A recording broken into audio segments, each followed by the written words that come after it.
New education policy 2020 या फिर नई शिक्षा नीति 2020 के बारे में आप सोशल मीडिया प्लेटफॉर्म पर देख रहे होंगे, पढ़ रहे होंगे और सुन भी रहे होंगे।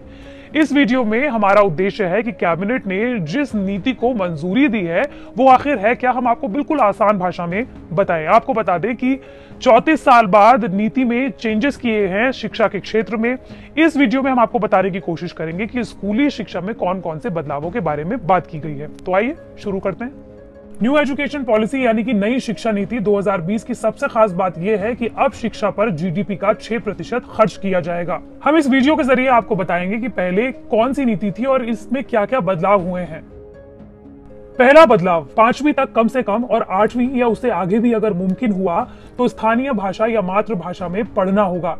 यानी कि हिंदी या अंग्रेजी जैसे विषय भाषा के पाठ्यक्रम के तौर पर तो होंगे, लेकिन बाकी पाठ्यक्रम यानी कि स्थानीय भाषा या मातृभाषा में भी होंगे। हालांकि नॉन हिंदी राज्यों में ये पहले से ही होता रहा है।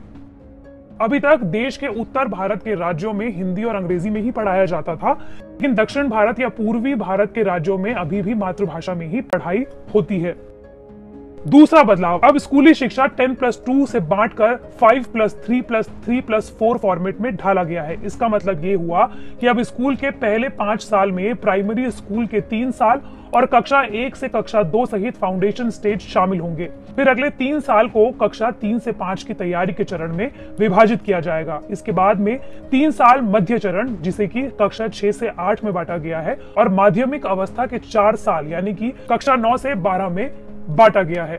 इसके साथ ही RTE यानी कि राइट टू एजुकेशन का दायरा बढ़ाने की बात भी की गई है।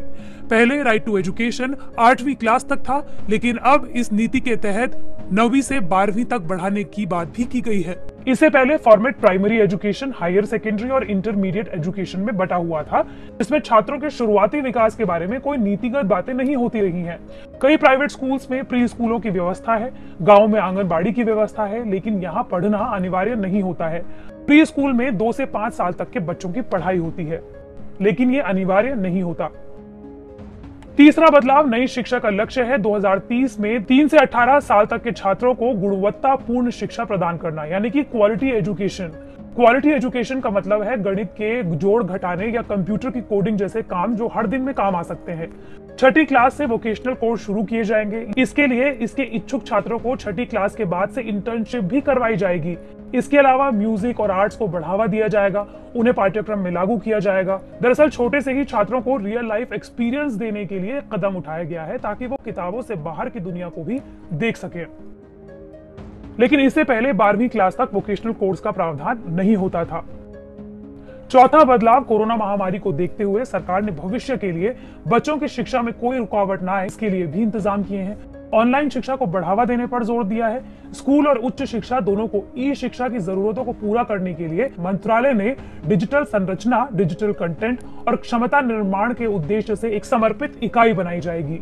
इससे पहले सरकारी स्कूलों में 9वीं क्लास से कंप्यूटर कोर्स होता था, लेकिन उसमें सिर्फ बेसिक जानकारी दी जाती थी, कंप्यूटर के बारे में सिर्फ पढ़ाया जाता था। लेकिन अब ऐसा लग रहा है कि सरकार 6वीं क्लास से ही स्कूल के बच्चों को कंप्यूटर के बारे में कोडिंग से ही पढ़ाना शुरू कर देगी। पांचवा बदलाव, मिड डे मील में अब नाश्ता भी शामिल होगा। ग्रामीण, पिछड़े व आर्थिक रूप से कमजोर वर्ग के छात्रों को पढ़ाई से जोड़े रखने के लिए स्कूलों में नाश्ता भी मिलेगा।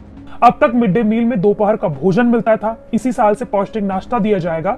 इसके अलावा शारीरिक जांच के आधार पर सभी बच्चों को हेल्थ कार्ड भी मिलेगा। हालांकि अब तक सिर्फ मिड डे मील दिया जाता है।